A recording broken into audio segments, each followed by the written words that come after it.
Numéro 10, donc le golf, établir les équations horaires du mouvement, eh bien ça reviendra à la démonstration au cours de laquelle, dans le cours, on exploite la deuxième loi de Newton, qui est la relation entre le mouvement et les changements dans le mouvement et ce qui cause ces changements dans le mouvement. Pour appliquer la deuxième loi de Newton, on doit vérifier que on doit s'assurer que on est dans un référentiel galiléen. Donc ici, ce sera le référentiel terrestre, et pour ce mouvement, il est bien galiléen. Donc, on peut appliquer la deuxième loi de Newton, somme des forces extérieures égale m fois l'accélération. Les forces extérieures, ça se résume au poids. On néglige les frottements. Le poids, c'est mg. Et la masse figure des deux côtés de l'égalité. On peut simplifier par m, divisé par m. Et on a donc A égale g, l'accélération de la balle coïncide avec l'accélération avec le vecteur à intensité de la pesanteur, qu'on appelle aussi accélération de la pesanteur. À partir de cette étape-là, pour qu'on puisse écrire les composantes, les coordonnées, il faut avoir choisi un repère. Donc là, le repère a été choisi, et dans ce repère-là, les coordonnées de G sont sur X 0 et sur Y moins G.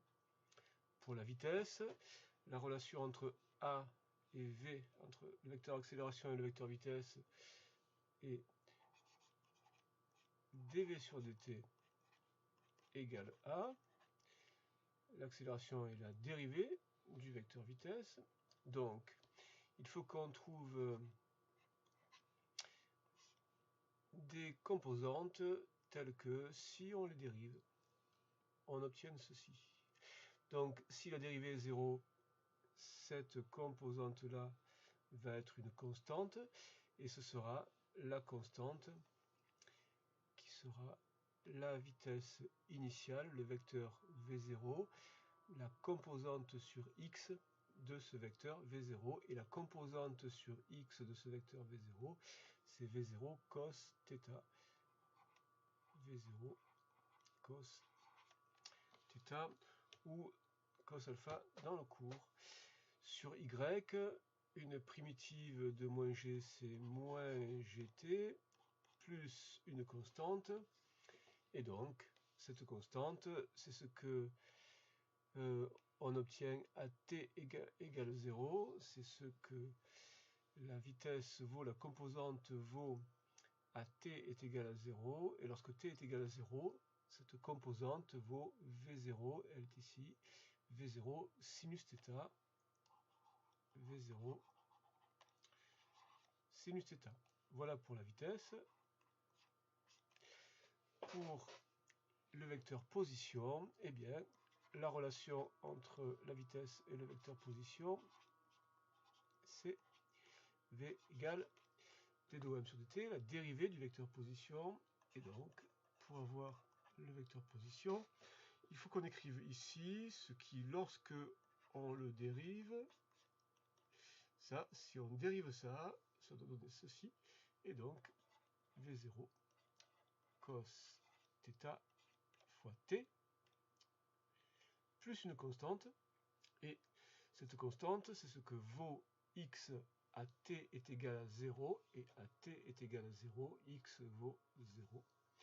Et sur y, si on dérive ceci, on doit obtenir ceci, et donc la primitive de moins gt, c'est moins 1 demi de gt carré. Si on dérive ceci, ça fait donc moins 1 demi fois g fois 2, donc moins gt, plus v0 sinus alpha, donc v0 sinus θ, pas alpha, θ fois t, plus une constante qui sera ce qui reste de cette composante là, lorsque t est égal à 0, donc à t est égal à 0, eh bien y est égal à 0, puisqu'on a fait coïncider l'origine du repère avec la position de la balle à t est égal à 0. Donc voilà les équations horaires. Montrer que le mouvement est plan, eh bien on n'a aucune composante sur Z. Il n'apparaît aucune composante sur Z.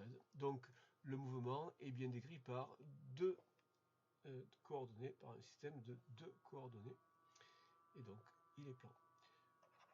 Troisièmement, montrer que la portée de la balle s'écrit comme ceci. Qu'est-ce que c'est la portée? Et donc la portée, ce sera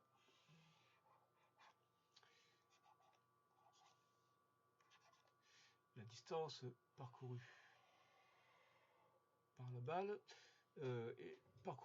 quand elle touche le sol, donc cette valeur de x ici et cette valeur de x ici, elle est caractérisée par le fait que ici on a y qui est égal à 0.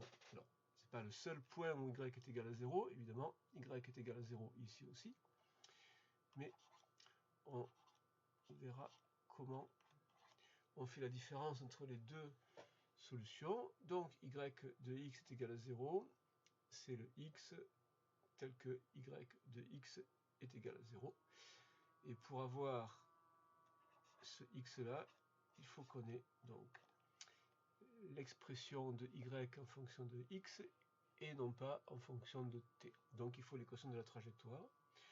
Pour avoir l'équation de la trajectoire, on doit remplacer t par x. Donc on va remplacer t par l'expression de t en fonction de x. Donc si on a x égale v0 cos θ t, alors on peut écrire que t est égal à x sur v0 cos θ. T est égal à x sur v0 cos θ. Donc là-dedans, à la place de t, on met x sur v0 cos θ.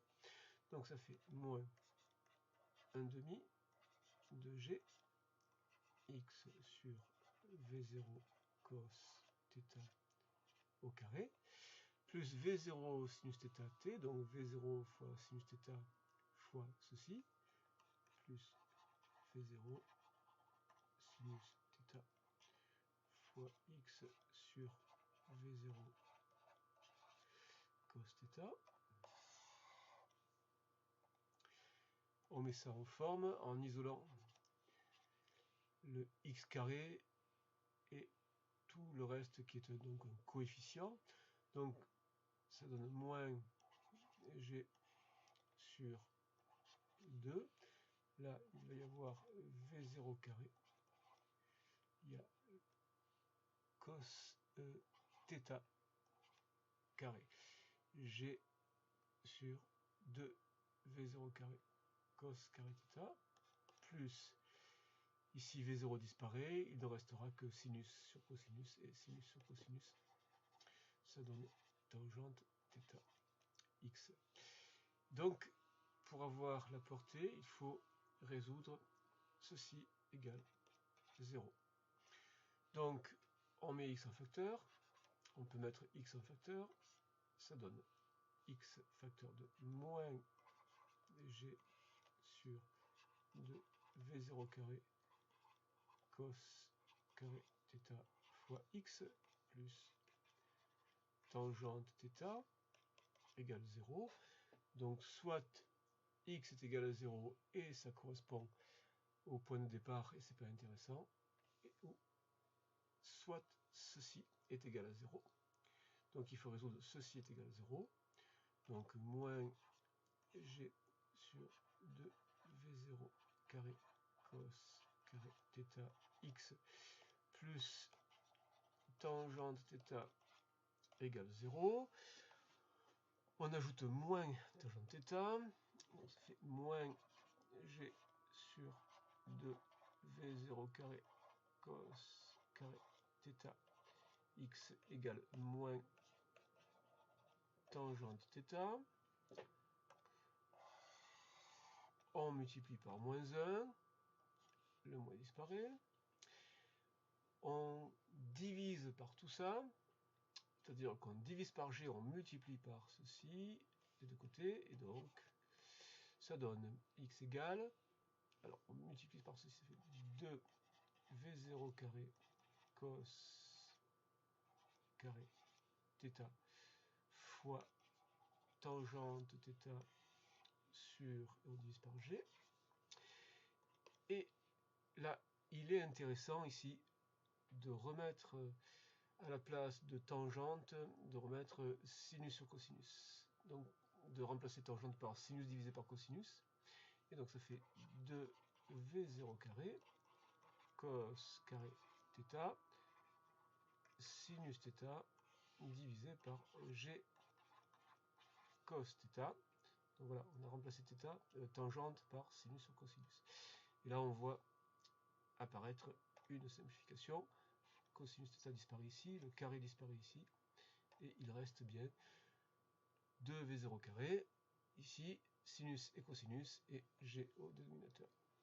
Ensuite on le calcule, donc on le calcule, donc ce x qui est donc la portée, c'est 2 fois la vitesse 75,0 LR en mètres par seconde, c'est bien la bonne unité, fois cosinus de 11,0 degrés, fois sinus de 11,0